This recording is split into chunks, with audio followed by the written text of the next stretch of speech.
Well, good morning, Maurice. Now, for many of us who are not, probably don't understand anything he did, to those in the science community, this is equally or doubly devastating.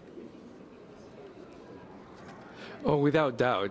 The contributions of Steve Hawking are multifaceted, not only in science, but in popular lore as well, and also as a man who struggled with a devastating disability and to be top in his field.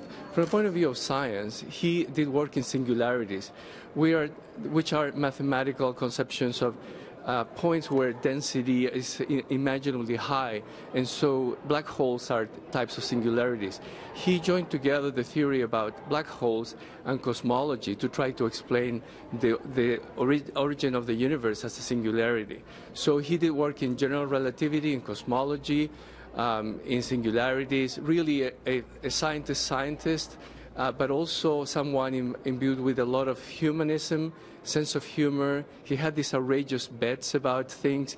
For example, he bet that the Higgs boson would never be found, but alas, it was found, and that was a major discovery that led to a Nobel Prize. Do you think it's the humor that made him so mainstream? As Kev said, very rarely do men like Stephen Hawking become worldwide phenomenons who are known and loved and put on these platforms, and everybody listens to everything they say with bated breath because, of course, there's always controversy about their findings and their theories. Yeah. What made him stand out to make him so accessible to everything from popes to presidents? I think his sense of humor certainly helped, but I would say it was his humanism, his humanity. He came across as a person who was struggling with a devastating disease and still don't letting that get to him and contributing at the top of his field. So it was a combination of all these things that made him the most recognized scientist since Einstein. And I believe this is really important for our youth.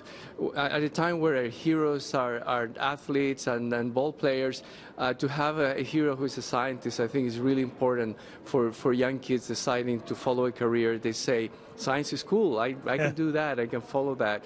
So I think it's been very important in the public mind as well as in the scientist's mind. And in fact, right now, sir, it sort of strikes me that the similarities between the Ontario Science Centre and Stephen Hawking is that you're bringing science to the masses, and like you say, science can be fun. Yeah. Appreciate your time with us tonight. Oh, absolutely. Thank you. All right, Ms. Maurice Bitran, CEO of the Ontario Science Centre, talking to us this morning. Nurturing those young minds.